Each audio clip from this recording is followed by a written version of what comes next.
Welcome, and today we continue with our interviews with our mayoralty candidates for the City of Brooks. And with me today is Joel Goodnough, and he's a longtime resident of the area, and he's running for mayor. Yeah. And so I have some questions sort of into different categories. Absolutely. And we can sort of talk about those. And then at the end, I'll certainly give you an opportunity if we've missed anything or you want to add to anything to go ahead and provide you with an opportunity to make sure we've covered all the things that you'd like us to cover. Absolutely. Thanks. So thanks for being with us. So we'll start a little bit with just some general questions. And so the first one, and probably the one you run into the most often, is so why are you running for mayor, and what do you believe makes you the most qualified candidate?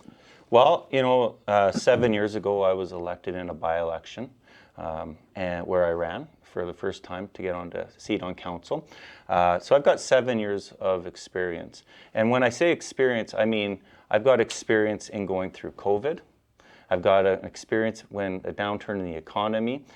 So we've got experience, but we've also got experience in rebuilding and growth and sustainability. And so why do I think I'm the best candidate for this is simply because the experience that I'm bringing to the table and to better the lives of our residents here in Brooks.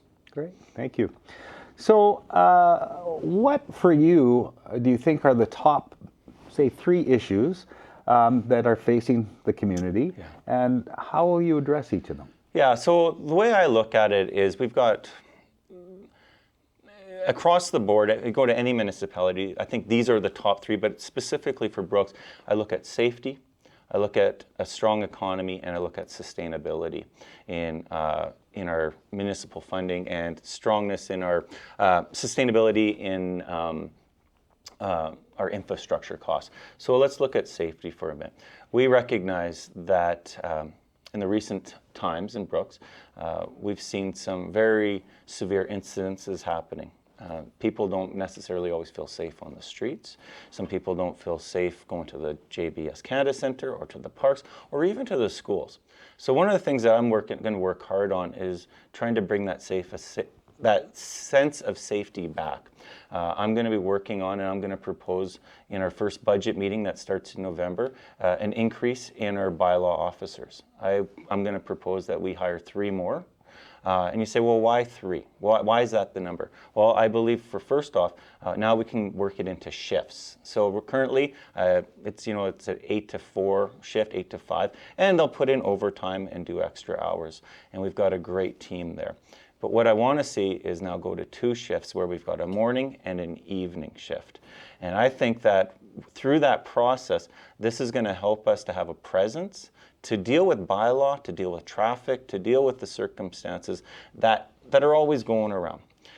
On that note, I'd also say I'm going to continue my working with the RCMP to give them the best available tools that they can use for their disposal. I'm proud that as a city, we've helped fund their new cameras that they have for their safety. Mm-hmm. So I think that's an important thing, right? So whether there is a situation that's going on, they can now record it and vice versa. So it protects the person and it protects the RCMP member. So I look at safety as a number 1 priority for me. The second thing I look at is building a strong economy. We recognize that JBS is our largest employer in the city, roughly over 3,000 employees there from all over the world. I love them. I'm excited when we get new people coming into our city. But we also have to recognize the small businesses that are in our community that build the day-to-day. And so I want to continue to work with that. I want to believe that that we can help them and steer them by cutting red tape, which we have done over this last 4 years. I'm excited to say that under Mayor Petrie as the mayor and our council, we were able to reduce a lot of red tape to get people doing business faster. So I look at being strong in that, and also working with our economic development team to attract, I want to say, global businesses to Brooks. Right? And so when I mean that, I mean We need to look at data centers. That's a big topic right now. We don't want to get behind on that. I think we need to be at the forefront. We've got an amazing relationship with the County of Newell and with the EID. I'm going to continue to foster those relationships so that we can work in partnership to grow the industry. And that's what it's really about. You need to have strong relationships. You need a councillor, well, former councillor, hoping to be mayor, that can transition to continuing the strong relationships that Mayor Morishita had, that Mayor Petrie had, that Mayor Shields had very strong relationships. And I'm going to continue to foster that so that we can continue to move forward. And so then you got to go to sustainability, right? So what does that look like? Well, we've got an infrastructure. We've got to build a wastewater treatment plant.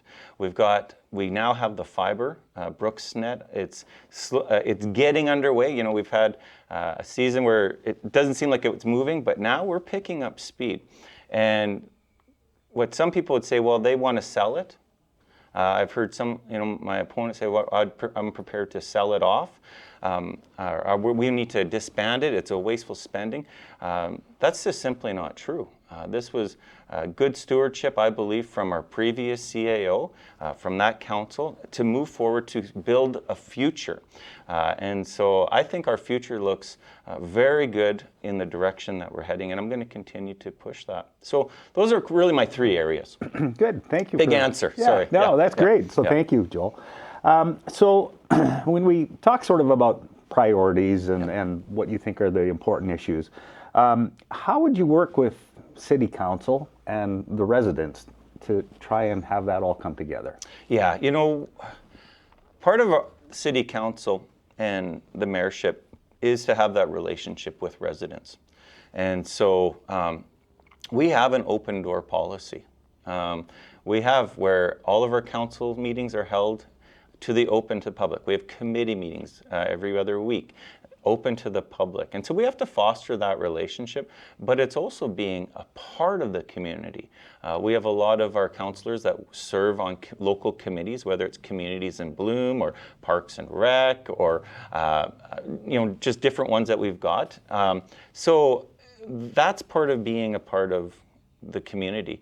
Whether you're on council or not, though, I would encourage everyone should be a part of community, volunteering in your local groups, local nonprofit groups, whatever it might look like. So how do we continue to foster that? I think is we have to have leaders that get elected, that really care, that want to still be a part of community.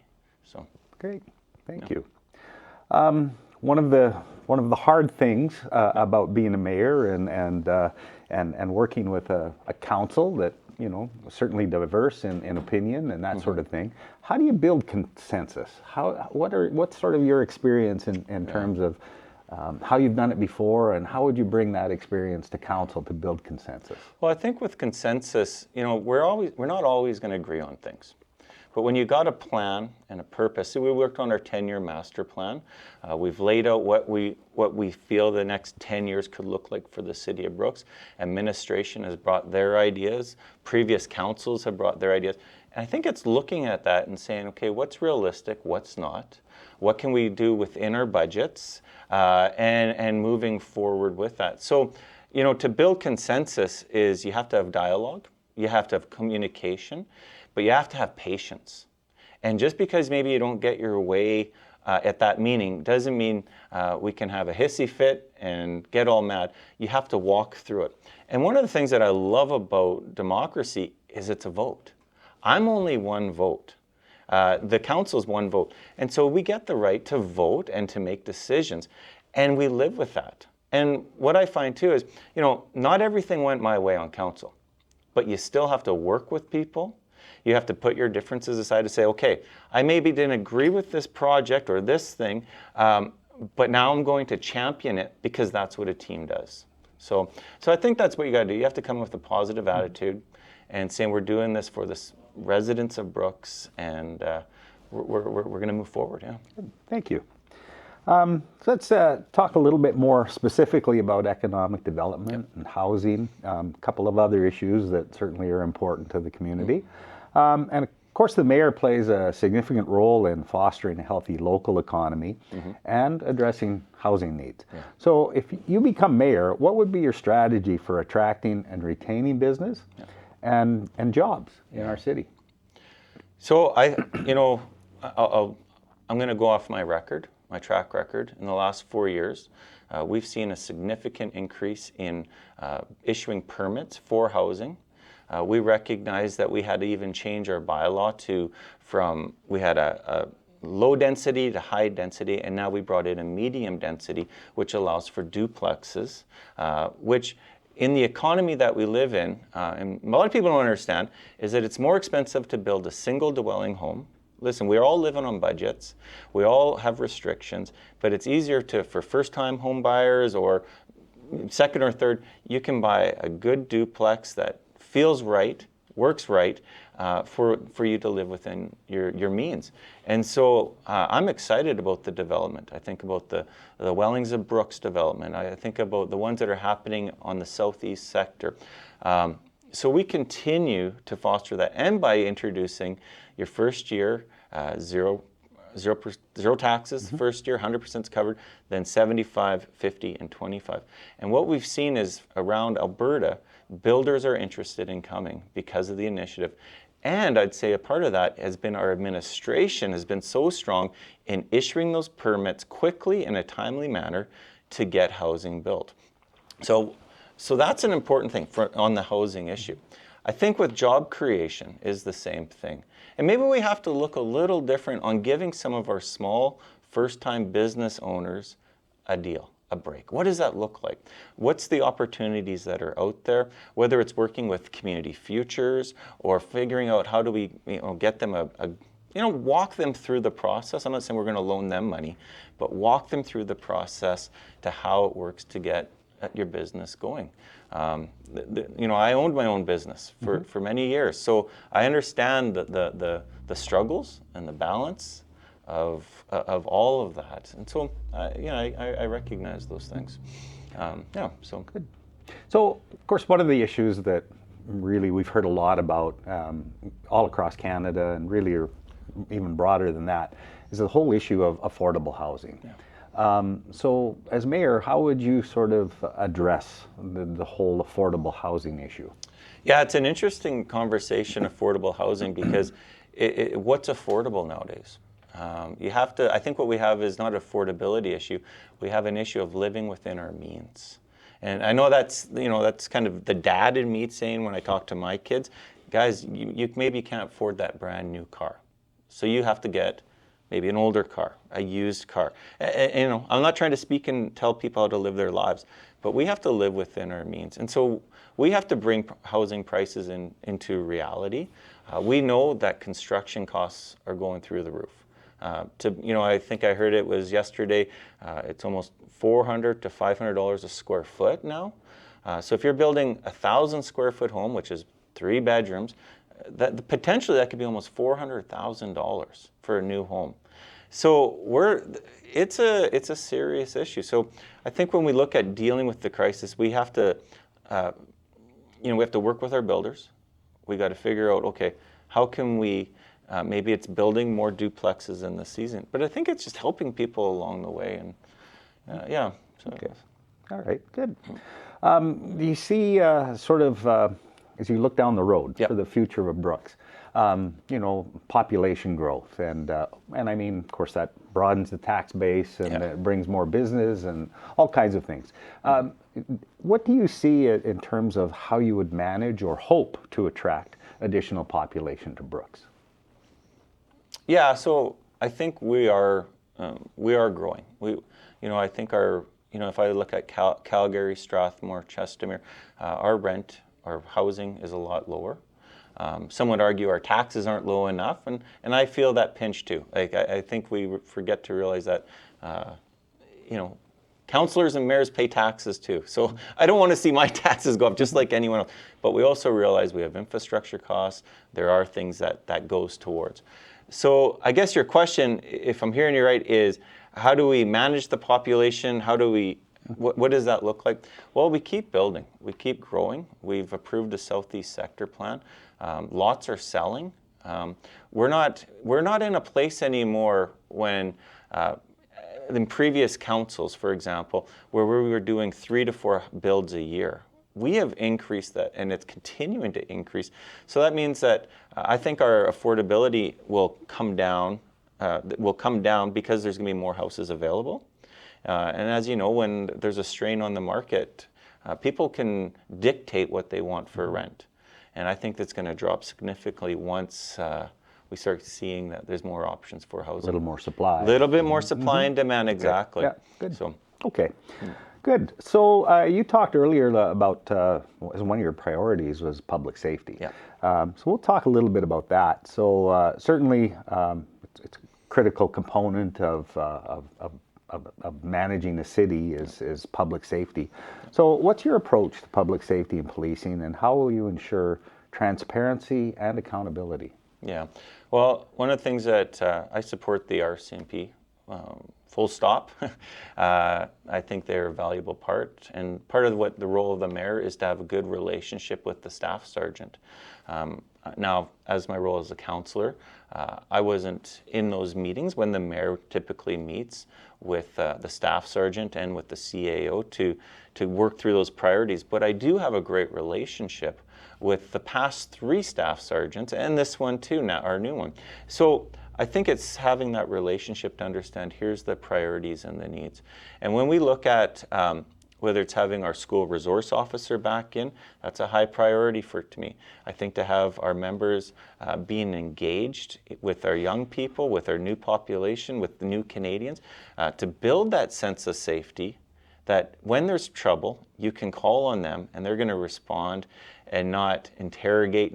Right? So we work hard on that, and I think that's a good thing. I think that's a safe approach. I'm proud that our members can deal with the crime that's happening. And so when I talk about increasing bylaw, what you find a lot of times is a great partnership between the two. Many times you'll read in our reports where bylaw pulled over somebody that was maybe passing through town that had illegal drugs. Bylaw is now able to call the RCMP, and it leads to a bigger bust. And so there's great relationships there that we have to continue to foster. And I think for that relationship, they need to know that council has their back and supports them. And when the needs are there, we're there to help them along the way. So good. So another certain component of a community and is infrastructure. Mm-hmm. And you mentioned the Southeast Alberta or Southeast sector plan. Yeah. And I know that there's been talk in the media about the whole water up. Yeah, wastewater treatment right. plant. Yeah. So tell me a little bit about what's your plan for improving and maintaining and moving forward with infrastructure in the city. You know, it's an interesting conversation, and I want to be careful on this because some might feel that we should have reacted to it 4 years ago, 7 years ago, back then. The reality is that at that time, we were growing at a rate of 2 to 3 houses a year. Administration, although the recommendation was to build a new wastewater treatment plant, roughly around $18 million is what I'm hearing. The number has kind of been thrown around. It technically wasn't needed at that time because of the slow growth rate.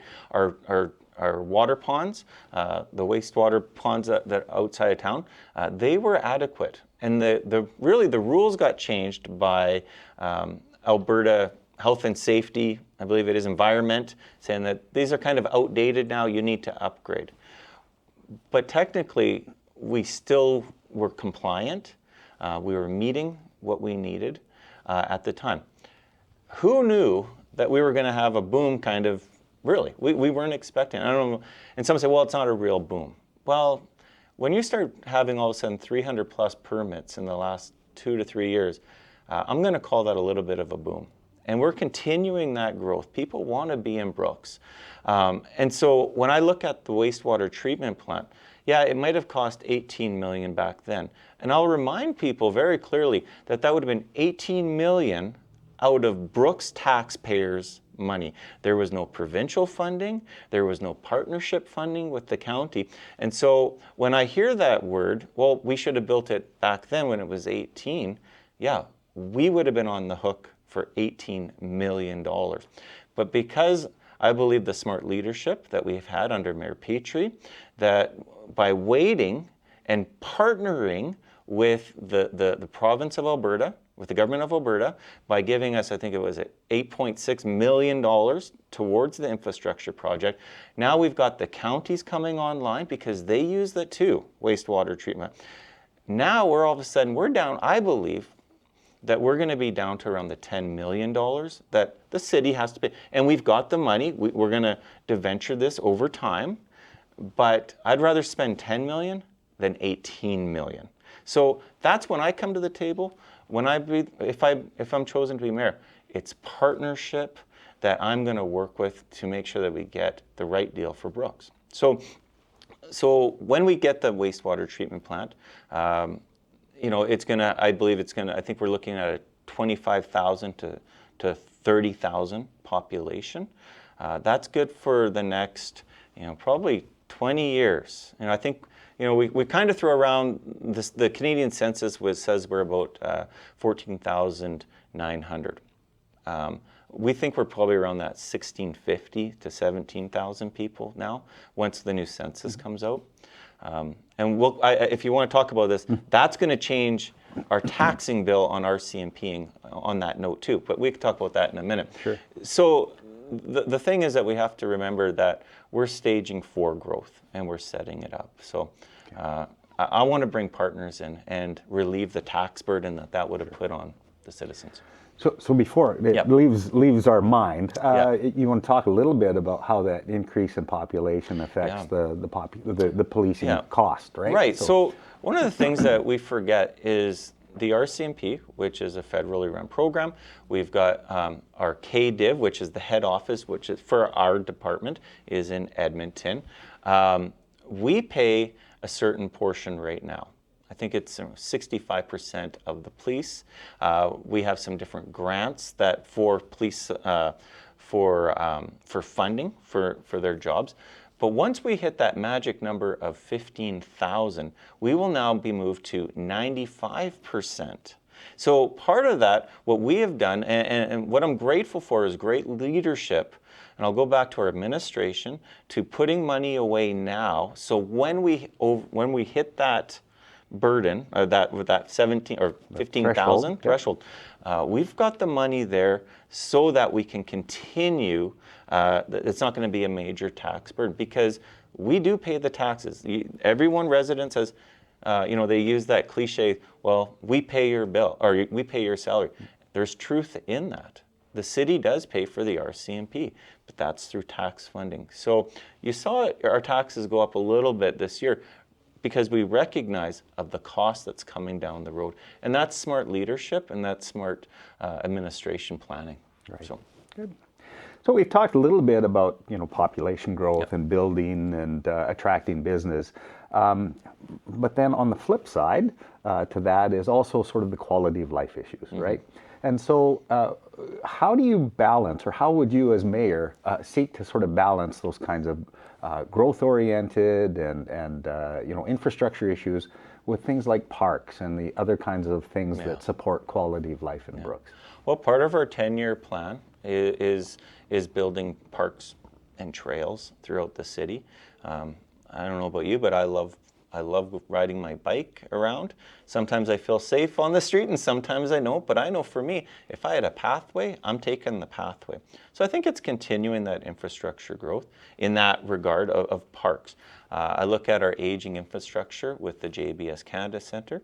It's hard to believe that, the JBS Centre, not the Canada JBS, but that, it's hitting 20 years old.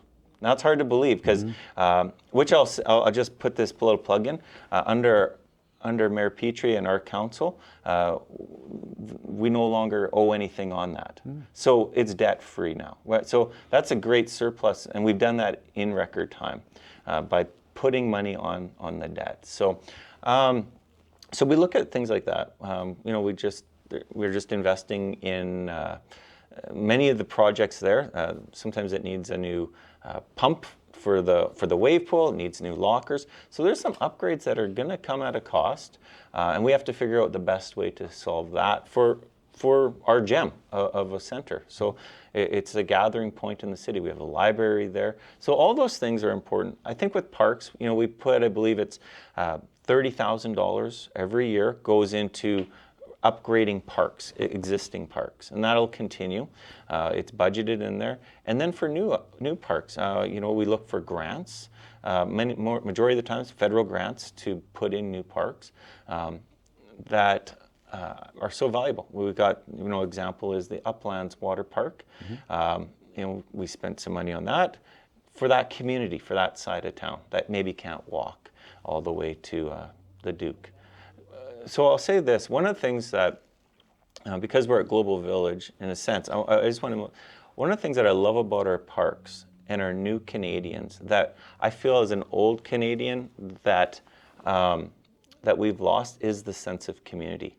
They love the parks. I love that where I live, I can look off my backyard, and they are generationally sitting together, spending time together. They're playing soccer, they're playing their game. I love that. And so we need more parks to create community. Let's not lose that. Yeah. So that's important to me. So thank you for that. So let's just talk a little bit more about sort of this idea of accountability and resident engagement. And so, of course, we all want the mayor to be accessible and transparent. So how will you ensure good communication between City Hall and the people of Brooks? Yeah, well, that's a great question. And I think what it is we can't always expect for them to come to you to City Hall. City Hall can be an intimidating place. And so what I find, and even as a counselor, what I've practiced for the last 7 years is making sure I'm going to the local coffee shops. People are always, I've just noticed that people are just happy to sit with you. And you can go sit with them and introduce yourself. And they're quite engaged and they have good questions. Being a part of sporting events, activities. I think about, if you go through my Facebook, I probably did about 70 some events in Brooks last year, just from local groups, from all groups, not just one particular. So, I think that's important, being accessible to the people. I was recently I was celebrating a young lady at the seniors home here, and she was 99 years young. And she says, if you get to be mayor, Joel, there's 2 things I want. I would like you to come every 3 months just to say hi and have coffee with us. But the other thing is on Valentine's Day, I want you to bring me a box of flowers because the old mayor, Don Weisbeck, would bring us chocolates. And I said, I can do that, not a problem. So that's what I mean. You got to just be personable and be accessible to people and work within them. So pretty much wraps up kind of my questions. Yeah.